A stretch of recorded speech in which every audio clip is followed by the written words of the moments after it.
ജാള്യതയുടെ വിഷയമില്ല. നിങ്ങൾ ചോദിച്ച സ്റ്റേറ്റ്മെന്റിൽ കളിച്ചു എന്ന് പറയുന്നത് എന്താണ് ജാള്യത? അതിനകത്ത് എന്താ ജാള്യത? എന്താണ് താങ്കൾ ഉദ്ദേശിച്ചത്? കളിച്ചു, എന്താ സെക്സ് ചെയ്തു എന്നുള്ള കാര്യം. സെക്സ് ചെയ്തു, അത് എനിക്ക് ഈ ചാനലിന്റെ മുമ്പിൽ ഞാൻ ആങ്കർ ആണ്, ഞാൻ ഗസ്റ്റ് എന്ന് പറഞ്ഞാൽ അവരുടെ പ്രയോറിറ്റിയാണ്, എനിക്ക് അത് ഇവരുടെ മുമ്പിൽ ഒന്നും പറയാൻ പറ്റില്ലല്ലോ. അതുകൊണ്ടാണ് എന്തോ സംസാരിക്കാനുള്ള ഒരു സ്പേസ് തന്നിട്ടാണല്ലോ എന്നെ ഇവിടെ ഇരുത്തിയിരിക്കുന്നത്. തീർച്ചയായിട്ടും. പക്ഷെ എനിക്ക് ഇതിനകത്ത് നിങ്ങൾ എന്തുകൊണ്ടാണ് ഇവിടെ ഇരുത്തിയിരിക്കുന്നത്? എന്തുകൊണ്ടാണ് ദിയാസാന പ്രൊഫൈലാണ് വിക്കിപീഡിയയിലോ അല്ലെങ്കിൽ നമ്മൾ ഗൂഗിളിൽ അടിച്ചു കൊടുക്കുമ്പോൾ ആദ്യം വരുന്ന സാമൂഹ്യ പ്രവർത്തക, ആക്ടിവിസ്റ്റ്, ആങ്കർ, അങ്ങനെ ആക്ടിവിസ്റ്റ് എന്നാണ് ആദ്യം കയറി വരുന്നത്. തീർച്ചയായിട്ടും സാമൂഹ്യ പ്രവർത്തക എന്ന രീതിയിലാണ് വരുന്നത്. പക്ഷെ നിങ്ങളുടെ വായിൽ നിന്ന് വരുന്ന ചെയ്തു കൂട്ടുന്ന പ്രവർത്തനങ്ങളും വായിൽ നിന്ന് വരുന്ന വർത്താനങ്ങളും ഒക്കെ എങ്ങനെയാണ് നിങ്ങൾ ഒരു ആക്ടിവിസ്റ്റ് ആക്കുന്നത്? ഇതൊക്കെയാണോ ആക്ടിവിസ്റ്റിന്റെ എക്സാമ്പിൾ? ഇത് ഒന്ന് നമ്മളെ നിർണ്ണയിക്കുന്നത്. ഇപ്പൊ നിങ്ങൾ തന്നെ ഇരുന്നിട്ട് എനിക്ക് മാർക്ക് ഇട്ടുകൊണ്ടിരിക്കുക, എനിക്ക് അത് ഇഷ്ടമില്ല. പണ്ട് മുതലേ ഈ സമൂഹമാണ് നമ്മളൊക്കെ ഇരുന്ന് മാർക്കിട്ടുകൊണ്ടിരിക്കുന്നത്. ഇവൾ അങ്ങനെയാണ്, ഇവൾ ഇങ്ങനെയാണ്, ഇവൾ അതാണ്, ഇതാ. അതേപോലത്തെ സമൂഹത്തിനകത്തിരിക്കുന്ന എമ്പുരാൻ പോലുള്ള മലയാള സിനിമകളല്ല റീസെൻസർ ചെയ്യേണ്ടത്. ശരിക്കും അതെ, റീസെൻസ് ചെയ്യണം, തീർച്ചയായിട്ടും സെൻസർ ചെയ്ത് കഴിയുമ്പോഴത്തേക്ക് നിങ്ങൾക്ക് കൃത്യമായിട്ട് മനസ്സിലാകും. കാരണം ഫേസ്ബുക്കും എന്ത് വൃത്തിയോടും ഫിൽട്ടർ ചെയ്തുകൊണ്ട് ജനങ്ങളിലേക്ക് എത്തിക്കും. കുഞ്ഞുങ്ങൾ എന്റെ അക്കൗണ്ട് ബാൻഡാ, അതാ സ്വാഭാവികമായിട്ടും അതിനകത്ത് അൽഗോരിതത്തിന് പല പല സ്റ്റാൻഡുകളുണ്ട്. ഫേസ്ബുക്ക് ആയാലും ഇൻസ്റ്റാഗ്രാം. അത് അൽഗോരിതത്തിന്റെ കുഴപ്പമില്ല, നിങ്ങളുടെ നാക്കിന്റെ കുഴപ്പം. എന്റെ നാക്കിന് ഒരു പ്രശ്നവുമില്ല. എന്റെ നാക്ക് എന്റെ നെഗറ്റിവിറ്റി അല്ലേ ഫീൽ ചെയ്യുന്നത്? എനിക്ക് അറിയത്തില്ല. അത് എന്റെ ചുറ്റിൽ നിൽക്കുന്ന അറിയണമല്ലോ, തീർച്ചയായിട്ടും അറിയണം. സാമൂഹികമായിട്ട് പ്രവർത്തിച്ചിരിക്കുന്ന ഒരു വ്യക്തിയെ സംബന്ധിച്ച് ഒരു വീട്ടമ്മയല്ല, സാമൂഹികമായിട്ട് പ്രവർത്തിച്ചിരിക്കുന്ന ഒരു വ്യക്തിയാണ്. അതുകൊണ്ട് യു ഷുഡ് നോ ആൾക്കാർ എങ്ങനെയാണ് എന്നെ വിലയിരുത്തുന്നത് എന്നുള്ളത് ഞാൻ തീരുമാനിക്കാൻ. ഞാൻ ആൾക്കാരെ നീ ചോദിച്ചതിന് എനിക്ക് റെസ്പോണ്ട് ചെയ്യാനുള്ള സമയം എന്താ? നിങ്ങൾ എന്തിന്റെ ബ്രാൻഡ് അംബാസഡർ? ശരിക്കും ഒന്നിന്റെ അല്ല, ഞാൻ ഒരു ദിയാസന, ഒരു പാവം. നെഗറ്റിവിറ്റിയുടെ ബ്രാൻഡ് അംബാസഡർ എന്ന് ഞാൻ പറഞ്ഞാൽ അത് അല്ലെന്ന് പറയൂ? ആയിക്കോട്ടെടാ. കാരണം എന്ന് വെച്ച് കഴിഞ്ഞാൽ നേരത്തെ മറ്റേ രേണുസുധിയുടെ വിഷയത്തിനകത്ത് ചെന്നിട്ട് നിങ്ങൾ അതല്ലേ ഇതല്ലേ എന്ന് ചോദിച്ചു, നീ സമാധാനോടെ അടയിരുന്നു. ഇത് രേണുസുധി അല്ല, ഇത് ദിയാസന. രേണുസുധിയോടൊന്നും കമ്പയർ ചെയ്യാൻ പറ്റത്തില്ല ഒരു കാലത്ത്. നീ സമാധാനോടെ, നിനക്ക് എന്തിനാണോ തോന്നുന്നത്? ഞാൻ ഇതുവരെയും ഒരാളിനെ പോയിട്ട് നിങ്ങൾ എന്നെ ഇങ്ങനെ വിലയിരുത്തണം, എന്നെ ഇങ്ങനെ കാണണം, നിങ്ങൾ ഇങ്ങനെ കാണാതിരിക്കരുത് എന്ന് പറയാറില്ല. കാരണം ആളുകൾ എന്താണ് സെൻസ് ചെയ്യണമെന്ന് എനിക്കറിയത്തില്ല. എന്റെ ആറ്റിറ്റ്യൂഡ്, എന്റെ പേഴ്സണാലിറ്റിയാണ് എന്നെ വിലയിരുത്തുന്നത്. അതിനകത്ത് നെഗറ്റീവ് ആണെന്നുണ്ടെങ്കിൽ യെസ്, ഓഫ് കോഴ്സ്, അത് അവിടെ ഇരുന്നോട്ടെ. ആ പോസിറ്റീവ് ആണെന്നുണ്ടെങ്കിൽ ആ പോസിറ്റീവ്, എന്റെ ചുറ്റിലുള്ള മനുഷ്യർക്ക് ഞാൻ പോസിറ്റീവാണ്. നിങ്ങൾ ചോദിച്ചത് എൻ്റെ അടുത്ത് ആ ചോദ്യമാണ്.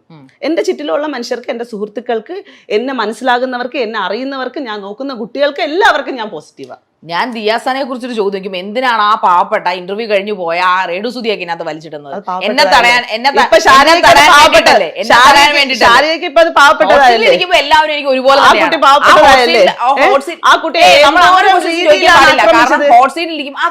ഞാൻ അതുപോലെ പുലിയാണ്.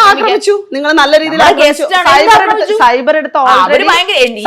ഇന്റർവ്യൂ ഉണ്ട്, ഒരുപാട് പ്രോഗ്രാംസ് പോസിറ്റിവിറ്റി ആയിക്കോട്ടെ. പിന്നെന്താണ് ഞാൻ അവരെ ആക്രമിച്ചത്? സ്റ്റേറ്റ്മെന്റ് പിൻവലിക്കണം. സ്റ്റേറ്റ്മെന്റ് പിൻവലിക്കില്ല. വളരെ തെറ്റായിട്ടുള്ള കാര്യങ്ങളാണ്. അവരൊരു പാവ സ്ത്രീയാണ്, അവർ ജീവിക്കാൻ വേണ്ടി ഒരുപാട് കഷ്ടപ്പെടുന്ന ഒരു സ്ത്രീയാണ്. സ്വാഭാവികമായിട്ട് തീരുമാനം ഉണ്ടാക്കിയിട്ട് ഹോട്ട് സീറ്റ് മുന്നോട്ട് കൊണ്ടുപോയി. ഇതൊരു 3-4 വട്ടം ആയാലും ശാരിക നീ ഒന്ന് അടങ്ങ്. ഞാൻ അടങ്ങത്തില്ല.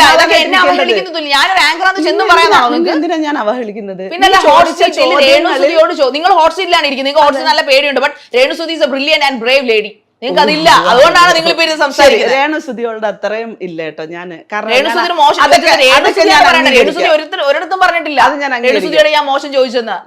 ഈ നാട്ടുകാർ മുഴുവനാ പറയുന്നത്, അല്ലെങ്കിൽ ഈ പറയപ്പെടുന്ന കമന്റോളികൾ. അല്ലാതെ ഒരിക്കലും കണ്ട നിങ്ങളെ പോലുള്ള കഥ അറിയാത്ത പൊട്ടന്മാരെന്ന് ഞാൻ പറയും. കണ്ട ഇന്റർവ്യൂലാണ് ഞാൻ മോശമായിട്ട് പെരുമാറുകയാണ് പറയേണ്ടത്, രേണുസുധി അല്ല. How can you make it that comment? നിങ്ങൾ അത് അങ്ങനെയാണ് ചെയ്തോണ്ടിരിക്കുന്നത്. എന്ത് ചെയ്തോണ്ടിരിക്കുന്നത്? എന്റെ പ്രൊഫഷനാണ് ഇവിടെ അവഹേളിക്കുന്നത്. നിങ്ങളുടെ ഷോ ഡയറക്ടർ എവിടെ? ഷോ ഡയറക്ടർ ഇത്രയും ആങ്കർ അവഹേളിക്കുന്ന ഒരു ഗസ്റ്റ് ഓഫ് വരുന്ന ചർച്ച മുന്നോട്ട് കൊണ്ടുപോകാൻ കാര്യം ചോദിക്കട്ടെ ശാരിക, ഇത് ആരെയാണ് പേടിപ്പിക്കുന്നത്? ശാരിക പേടിയുണ്ടോ? എല്ലാ പ്രാവശ്യവും വന്നിരുന്നിട്ട് ഇങ്ങനെ ആരെയാ പേടിപ്പിക്കുന്നത്? ഞാൻ ചോദിച്ചത്, ഈ വന്നിരിക്കുന്ന ഗസ്റ്റുകളൊക്കെ ശാരിക ചെയ്യുന്ന ആക്ടിവിറ്റിയെ കൊണ്ടിട്ടാണ് ഞാൻ ചോദിക്കുന്നത്. എനിക്ക് പ്രോഗ്രാമിൽ ഇറങ്ങിപ്പോയിട്ടുണ്ടോ? എനിക്കറിയത്തില്ല പ്രോഗ്രാം. പിന്നെ എന്ത് നിങ്ങൾ കഴിഞ്ഞതിന് ശേഷം ഇനി ഇടി ഇട്ടിട്ടുണ്ടോ, കുനിച്ചീർത്തിട്ട് അടിച്ചിട്ടുണ്ടോ, ആളുകൾ ഇവിടുത്തെ ഡയറക്ടർ അടിച്ചിട്ടുണ്ടോ എന്നൊന്നും എനിക്കറിയാം. എന്തായാലും ഒരു പാവപ്പെട്ട ആങ്കറെ ഇറങ്ങിപ്പോയത് നിങ്ങൾ മാത്രമേ ചരിത്രത്തിൽ നിങ്ങൾ മാത്രമേ ഇറങ്ങിപ്പോയുള്ളൂ. എന്തായാലും ഒന്ന് കഴിയട്ടെ. കാരണം നമ്മൾ കമ്മിറ്റ്മെന്റ് ചെയ്ത ഒരു പണിക്കാണല്ലോ ഇപ്പൊ ഇരിക്കുന്നത്. ഇതൊന്ന് കഴിയട്ടെ. പറ ലൈറ്റ് ഒക്കെ വലിച്ചെറിഞ്ഞിട്ട് പോയ നിങ്ങളാണ് അല്ല വിഷയത്തിൽ തന്നെ മാറാതിരിക്കും. നിങ്ങളിപ്പോ പറഞ്ഞത് ഞാൻ അവരെ ആക്രമിക്കുന്നു, അപ്പൊ നിങ്ങളെ ഞാൻ ആക്രമിക്കുന്നതാണോ നിങ്ങൾ പറയുന്നതിന്റെ അർത്ഥം? ധൈര്യം ഇല്ലെങ്കിൽ ഹോട്ട് സീറ്റിൽ വരുന്നതായിരുന്നു. നിങ്ങൾ ഷോ ഡയറക്ടറോട് പറയണമായിരുന്നു എനിക്ക് പേടിയാണ്, ഹോട്ട് സീറ്റ് ആങ്കറെ പേടിയാണെന്ന്. പേടിയില്ല, ധൈര്യശാലിയാണെന്ന് പറയുന്നു, എന്നിട്ടിരുന്ന് പറയുന്നു ഞാൻ ആക്രമിക്കുന്നു. എങ്ങനെ പറയാൻ പറ്റും? നിങ്ങൾക്ക് നിലപാടില്ല. ഞാനൊരു കാര്യം പറയട്ടെ, എനിക്ക് ഈ കുറെ നേരമായിട്ട് ഈ നിലപാട്, എന്റെ ആക്ടിവിസം, ഞാൻ ചെയ്യുന്ന ആക്ടിങ്, ഞാൻ ചെയ്യുന്ന പ്രൊഫഷൻ, ഇതെല്ലാ സാധനത്തിനെയും ഇപ്പം ശാരിക കണക്ട് ചെയ്താ കൊണ്ടുവന്നിരിക്കുന്നത്. അതായത് ഒരു സർക്കിളിലാണ് കൊണ്ടുവന്നത്, ഇതൊന്നും ഒന്നല്ല. ഓക്കെ, നമുക്ക് ഇതെല്ലാം നിർത്താം. ഹോട്ട് സീറ്റിനെ മറന്നേക്കും.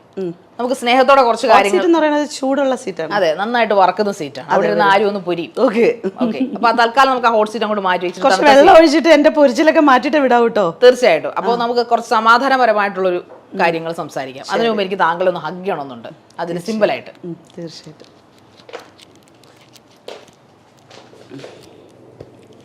കാര്യമായിട്ട് ഹഗ് ചെയ്യൂ. ഓക്കെ, ഒരു കാര്യം കൂടെ പറഞ്ഞോട്ടെ. അപേക്ഷയാണ്, സ്നേഹത്തോടെ പറയണം. താങ്കൾക്കൊരു മോനുള്ളതല്ല. അതെ, ദയവ് ചെയ്ത് ഈ തെരുവിൽ നിർത്തണം. ഇല്ല, ഇതൊക്കെ തന്നെ നിങ്ങളുടെ കുഴപ്പം. നിങ്ങളോട് പറഞ്ഞിട്ട് ഒരു കാര്യം. ഈ ഹഗ് തന്നതിന്റെ പുന്നാമ്പുറത്തെ കഥ ഇതാണോ? പിന്നാമ്പുറത്തെ കഥയൊന്നുമല്ല. ഞാൻ വളരെ നിങ്ങളൊരു സാമൂഹ്യ പ്രവർത്തകയും ആക്ടിവിസ്റ്റും ഒക്കെ ഘോഷിക്കുന്നതുകൊണ്ട് പറഞ്ഞു പോയതാണ്. ശാരികയോട് ഞാൻ ഇപ്പോഴും പറയാണ്, ശാരിക, ഞാൻ പൊതുസമൂഹത്തിന്റെ മുമ്പിൽ 24 മണിക്കൂറും തെറിവിളിച്ച് നടക്കുന്ന ഒരാളല്ല. ഓക്കെ, അതുകൊണ്ട് തന്നെ നിങ്ങളിപ്പം ഇങ്ങനെ ഒരു സ്റ്റേറ്റ്മെന്റ് വെക്കുമ്പോഴും ഞാൻ ഇത്രയും നേരം ഇരുന്ന് ചെയ്ത ഇന്റർവ്യൂവിൻ്റെയിലും ബേസ്ഡ് ആയിട്ട് വന്നിരിക്കുന്നത് ഞാൻ ഒരു തെറിവിളിക്കുന്ന ഒരാളാണ് എന്നുള്ളൊരു സ്റ്റേറ്റ്മെൻറ്റ് പുറത്താണ്. ആക്ച്വലി ഞാൻ പറഞ്ഞത് ഡിഫൻസിൻ്റെ ഒരു രാഷ്ട്രീയം എന്ന രീതിയിലാണ്. എനിക്ക് നേരെ വരുന്ന ആക്രമണങ്ങളെ എതിർക്കാൻ വേണ്ടിയിട്ട് എനിക്ക് അപ്പം എന്ത് ആയുധമാണോ കിട്ടുന്നത്, ഈ സാധനം ഞാൻ പ്രയോഗിക്കുന്നു എന്നുള്ളതാണ്. അത് ചിലപ്പോൾ എൻ്റെ നേർക്ക് വരുന്നത് ഭയങ്കരമായിട്ടുള്ള ആക്രമണങ്ങളായിരുന്നു. ചിലപ്പോൾ എനിക്ക് തെറി വിളിക്കാനായിരിക്കും അപ്പോൾ റിയാക്ഷൻ തോന്നുക. ഞാൻ പറഞ്ഞല്ലോ, എൻ്റെ ചുറ്റിലും ഞാൻ ആളുകളെ കൊണ്ടല്ല നടക്കുന്നത്. ചിലപ്പോൾ ഞാൻ റിയാക്ട് ചെയ്യുന്നത് അത് ഡിഫൻസ് ചെയ്തുകൊണ്ട് തന്നെ ആയിരിക്കും. എന്റെ ശാരീരികമായിട്ടുള്ള റിയാക്ഷൻ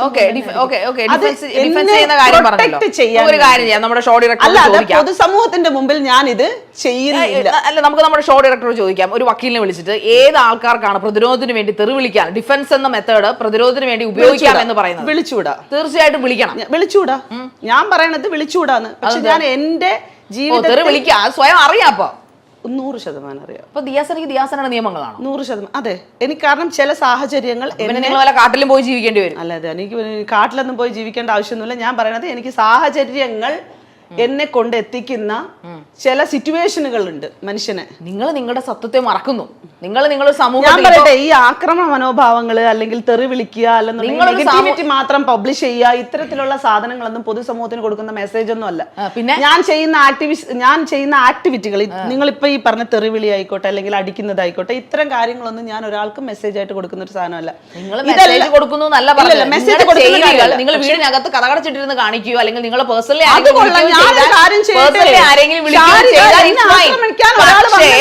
സോഷ്യൽ മീഡിയയിൽ ഇരുന്നുകൊണ്ട് ഇൻസ്റ്റാഗ്രാമിലോ ഇരുന്നുകൊണ്ട് നിങ്ങൾ തെറി വിളിക്കുമ്പോൾ അല്ലെങ്കിൽ ചീത്ത വിളിക്കുമ്പോൾ അത് സമൂഹം കേൾക്കുന്നു. നമ്മുടെ സമൂഹത്തിൽ മുതിർന്ന ആൾക്കാർ മാത്രമല്ല കുട്ടികളുണ്ട്. സൈബർ അടുത്ത മാത്രമല്ല കേട്ടോ വിഷയങ്ങള്.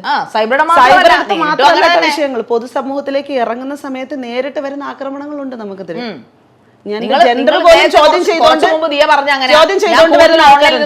സംസാരിക്കാറില്ലല്ലോ. ഓൺലൈനിൽ അതാണ് നിങ്ങൾ കേൾക്കുന്നത്, കണ്ടിട്ടുള്ളത്. തന്നെ ഞാൻ പറഞ്ഞത്, പൊതുസമൂഹത്തിൽ ഇരുന്നാൽ കൂടുതൽ 50, 100, 500 പേര് കേൾക്കും പോലും. മറിച്ച് ഓൺലൈനിൽ ഇരുന്ന് പറയുമ്പോൾ 50,000, 100 കോടിയും കഴിഞ്ഞു പോകും. കാരണം എവിടൊക്കെ മലയാളം അത് കേൾക്കും, അവിടൊക്കെ കുട്ടികളുണ്ട്. അവര് സ്ക്രോൾ ചെയ്ത് പോകുമ്പോൾ കാണുന്നത് റിയാസനയല്ലേ, ഇവര് സോഷ്യൽ എണീറ്റിട്ട് ഈ ലൈവ് എടുത്ത് വെച്ചിട്ട് രാവിലെ ആളായിട്ടാണോ? അങ്ങനെയാണ് മിക്കപ്പോഴും നമുക്കൊക്കെ FB എടുത്ത് എന്ത് പ്രവൃത്തി ചെയ്താലും പറയാൻ പറ്റാത്ത ഭാഷകൾ നിങ്ങൾ സംസാരിക്കും. ഞാൻ എവിടെയെങ്കിലും എന്തെങ്കിലും കാര്യത്തിൽ പ്രതികരിച്ചിട്ടുണ്ടെന്നുണ്ടെങ്കിൽ അതിന് കൃത്യമായിട്ടുള്ള കാര്യകാരണങ്ങൾ. പ്രതികരണം അതിനർത്ഥം മോശമായ വാക്കുകൾ ഉപയോഗിക്കുക എന്നുള്ളതാണോ?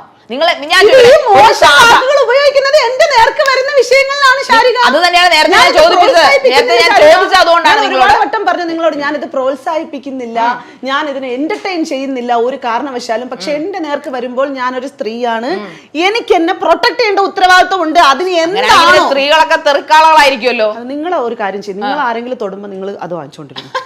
എന്നെ ഒരാൾ തൊടുകയോ ഞാൻ പക്ഷെ കാണുകയാണെന്നുണ്ടെങ്കിൽ അയാളെ പിടിച്ചു മാറ്റും കേട്ടോ. ഞാൻ തൊടുകയോ പിടിക്കുകയോ ചെയ്യുമ്പോൾ നമുക്ക് ഇവിടെ നീതിന്യായ വ്യവസ്ഥയുണ്ട്. അതാണ് ഞാൻ പറഞ്ഞത്, ഇവിടുത്തെ വ്യവസ്ഥകൾ നിങ്ങൾ പറയുന്നത് അതിൽ വിശ്വാസം ഉണ്ടെന്ന്. ഇവിടുത്തെ നിങ്ങൾ തെറിവിളിക്കുകയാണെങ്കിൽ എങ്ങനെയാണ് നിങ്ങൾക്ക് ഒപ്പം അവർ നിൽക്കുക? ഇവിടുത്തെ വ്യവസ്ഥകൾ, ഞാൻ സൈബർ ഇടത്തെ വിഷയങ്ങളിൽ മേൽ കേസ് കൊടുത്തിട്ടുള്ള ഒരാളാണ്.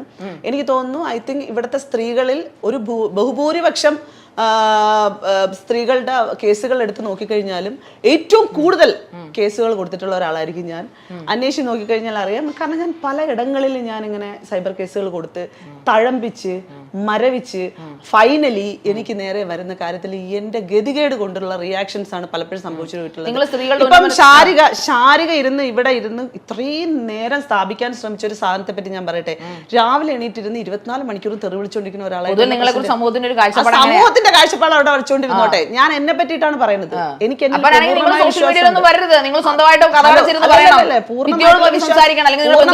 സോഷ്യൽ മീഡിയയിൽ വരണോ, സോഷ്യൽ മീഡിയയിൽ നിങ്ങൾക്ക് സമൂഹത്തോട് സാമൂഹ്യ പ്രവർത്തകയാണ്. ആ പണികൾ ഞാൻ കൃത്യമായി ചെയ്യുന്നുണ്ട്. അപ്പൊ അതിനൊരു ബിഹേവിയർ തെറാപ്പി ഇല്ലേ? അതിനൊരു ബിഹേവിയർ ഇല്ലേ? ഇല്ല, എന്റെ നേർക്ക് വരുന്ന സാധനത്തിനെ ഇപ്പോഴും പറയുന്നുള്ളൂ. ഞാൻ മറ്റൊരാളിന്റെ കാര്യങ്ങളും പറഞ്ഞിട്ടില്ല. ഏത് അണ്ടനെ അടകോടനെ പിടിച്ചിരുത്താവുന്ന ഒരു ചെയറിലാണോ നിങ്ങൾ ഇരിക്കുന്നത്? അല്ലല്ലോ. നിങ്ങൾക്ക് നിങ്ങൾ ഇരിക്കുന്ന ചെയറിനെ കുറിച്ച് നിങ്ങളിനി അണ്ടനെ പിടിച്ചിരുത്തിയിരുത്തോ, അടകോടനെ പിടിച്ചിരുത്തിയിരുന്നോ, ഷണ്ടനെ പിടിച്ചിരുത്തിയിരുന്നോ, അതൊന്നും എനിക്ക് പ്രശ്നമില്ല. കാരണം ഞാൻ ഈ ഹോട്ട് സീറ്റിൽ ഇരിക്കുന്നുണ്ടെന്നുണ്ടെങ്കിൽ എനിക്ക് കൃത്യമായിട്ടുള്ള ഒരു ധാരണ ഉണ്ട്. അതിൽ നിങ്ങൾ എന്നെ എങ്ങനെ സെൻസ് ചെയ്താലും പ്രശ്നമില്ല. ഈ വൈകല്യങ്ങൾ ഉപമിപ്പിച്ചോ മറ്റു നിങ്ങളുടെ വർക്കുകൾ നിങ്ങൾ പെർഫെക്റ്റ് ആയിട്ട് ചെയ്യുന്നു എന്നല്ലേ പറയുന്നത്? അപ്പൊ സ്ത്രീകളുടെ ഉന്നമനത്തിനായിട്ട് പ്രവർത്തിക്കുന്നു എന്നും പറയുന്നു. അങ്ങനെയാണെങ്കിൽ സ്ത്രീകൾക്ക് വേണ്ടി ചെയ്തൊരു 5 കാര്യങ്ങളൊന്നും പറഞ്ഞേ കേൾക്കട്ടെ. എനിക്ക് ശാരികനെ ബോധിപ്പിക്കാൻ സൗകര്യമില്ല. എന്റെ ആക്ടിവിസത്തെ ചോദ്യം ചെയ്യാൻ നിങ്ങൾക്ക് റൈറ്റ് ഇല്ല. നിങ്ങളൊരു സ്ത്രീയാണ്, പ്രത്യേകിച്ച് നിങ്ങളൊരു സ്ത്രീ ആയതുകൊണ്ട് മാത്രമാണ് സീരിയസ്ലി പറയട്ടെ. എന്റെ പണികൾ നീ എന്ത് ചെയ്തു? നീ ചെയ്ത 5 കാര്യങ്ങൾ ഞാൻ എന്താണ് 6 കാര്യങ്ങൾ സ്ത്രീകളുടെ ഉന്നമനത്തിനായി നിങ്ങൾ ചെയ്ത 5 കാര്യങ്ങൾ അങ്ങനെയൊക്കെ അറിയാന്നുണ്ടെന്നുണ്ടെങ്കിൽ മാത്രം ഇവിടെ ഇരുന്നിട്ട് നീ എന്റെ അടുത്ത് സംസാരിക്കും. എന്നെ പറ്റി മനസ്സിലാക്കിയിട്ടാണ് ചെയ്തിട്ടില്ല. എന്നെ പറ്റി ഒരു ചുക്ക് അറിയാതെ നീ ഇവിടെ ഇരുന്ന് സംസാരിക്കുന്നത് എന്തിനാ? നിങ്ങൾ എന്നെ പറ്റി ഇരുന്ന ഒരു ചുക്ക് അറിയാതെ ശേഷിയില്ല, ധൈര്യമില്ല. അത് നിങ്ങൾ പിടിച്ചോണ്ടൊന്ന് ഇരുത്തിയിരിക്കണം. നിനക്കൊക്കെ എന്തിന്റെ കേടാടാ? ആളിനെ കൊണ്ടുവന്ന് ഇരുത്തുമ്പോ ആളെന്താണെന്ന് സ്വയം വ്യക്തിയാണ് നിങ്ങൾ. നിങ്ങളെ ഇന്റർവ്യൂ ചെയ്യാൻ പറ്റും. ഇതൊന്നും ആയിരുന്നില്ല എന്റെ ചിന്ത. പക്ഷെ നിങ്ങൾ കണ്ടതിലും വലിയ സാധനമാണെന്ന് എനിക്ക് മനസ്സിലായി. സൈസ് കൂടുതലല്ല. നിങ്ങളുടെ സ്വഭാവം, നിങ്ങളുടെ പെരുമാറ്റം ഒന്നും നോർമലി ഒരു ആങ്കർക്ക്, അത് ലേഡിയോ ആയിക്കോട്ടെ പുരുഷനും ആയിക്കോട്ടെ, ആദ്യം വന്നൊരു മെയിൻ അയാളെ അടിച്ചു പുറത്ത്, അയാളെ അടിച്ചില്ലെന്നേ ഉള്ളൂ. അമ്പർല അവർ എറിഞ്ഞു കളഞ്ഞു. ഇനിയിപ്പോ ടി വി ആയിരിക്കും എന്റെ തല എറിഞ്ഞു പൊട്ടിക്കാൻ പോകുന്നത്. അപ്പൊ പുരുഷനെ പറ്റത്തില്ല, സ്ത്രീയെ പറ്റത്തില്ല. പിന്നെ ആരെ പറ്റും? ഏത് ടൈപ്പ് ആങ്കറെ വേണം? മൃഗങ്ങളെ കൊണ്ടിരുത്താൻ പറ്റും. കാര്യമായിട്ട് പ്രശ്നമുണ്ട് കേട്ടോ. ഈ കൊച്ചിനെ എത്രയും പെട്ടെന്ന് കൊണ്ടുപോയാ നേരെ കൊണ്ടുപോവാം. ഇത് കുറച്ചു നാളായി തുടങ്ങി. ഇത് മൈൽ സ്റ്റോണിന്റെ മാത്രം പ്രത്യേകതയാണോ എന്ന് എനിക്കറിയില്ല. പിന്നെ ഞാൻ ഇരുത്തി അപമാനിക്കേണ്ടെന്ന് വിചാരിച്ചിട്ട് എന്നെ കുറെ അപമാനിച്ച് ഞാൻ കേട്ടോണ്ടാണ് ഇരിക്കുന്നത്. പ്രശ്നമൊന്നുമില്ല എനിക്ക്. എന്നാലും ഞാൻ ഒരു കാര്യം പറയട്ടെ, ഡയറക്ടറിനോട് ഞാൻ പറയണാണ്, നീ അടങ്ങിയിരിക്കും, കുറച്ചേരം അടങ്ങ്. ഞാൻ ഇപ്പൊ നോക്കിയപ്പോ ശരിയാക്കി. ഞാൻ നോക്കിയോ, കൊണ്ടുവന്നത് എന്തിനാ ഇത്? ആളിനെ ഇവിടെ കൊണ്ടുവന്ന് ഇരുത്തിയിരിക്കുന്ന ആൾ ആരാണ്?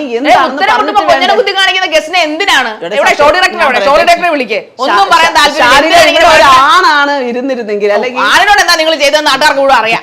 ഇവിടെ ഇരുന്ന മെയിൻ ആങ്കറോട് എന്താ നിങ്ങൾ ചെയ്തതെന്ന് ഉമ്മ കൊടുത്ത് സ്നേഹത്തോടെ ആ മനുഷ്യനെ ചക്കി ചളുക്കി കഴിഞ്ഞപ്പോഴത്തേക്ക് അതിന് ഉമ്മ കൊടുത്ത് വിട്ടു. പാവം, അതെന്ത് ചെയ്യാൻ പറ്റും? ഞാൻ ആ ടൈപ്പല്ല. എനിക്ക് ഉമ്മയും വേണ്ട നിങ്ങളുടെ. ഞാൻ ചോദിച്ച ചോദ്യത്തിന് കൃത്യമായിട്ടുള്ള സഭ്യമായ ഭാഷയിൽ സംസാരിക്കാൻ പഠിക്കും. ഞാൻ തിരിഞ്ഞു നിൽക്കാം. അതായത് സ്ത്രീകളുടെ ഉന്നമനത്തിനായിട്ട് നിങ്ങൾ ചെയ്ത 5 നന്മകൾ, 5 സാമൂഹ്യ പ്രവർത്തനങ്ങളൊന്നും പറഞ്ഞാട്ടെ. ഞാൻ തിരിഞ്ഞു നിൽക്കാം. തിരിഞ്ഞു നിൽക്കുക, എന്നിട്ട് പറയൂ. ഇത് 1, ഇത് 2, ഇത് 3, ഇത് 4, ഇത് 5. ബാക്കി നിങ്ങളുടെ പ്രകടനം കഴിഞ്ഞു.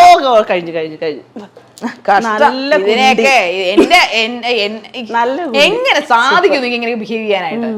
നിങ്ങളൊരു ചാനലിൽ വർണ്ണിച്ചേടി. എന്ത് വർണ്ണിക്കാൻ? രസമുണ്ട്, നല്ല കുട്ടി. പണ്ട് വിജെപി നേരം ഒരു വ്യക്തിയെ തല്ലിയിട്ട് നിങ്ങൾ ഒളിവിൽ പോയിട്ടില്ല. ഞാൻ എന്റെ വീട്ടിനകത്താ കിടന്നത്. കേസ് ഉണ്ടെന്നുള്ളത് സത്യമാണ്. ഒരിക്കലും അല്ല.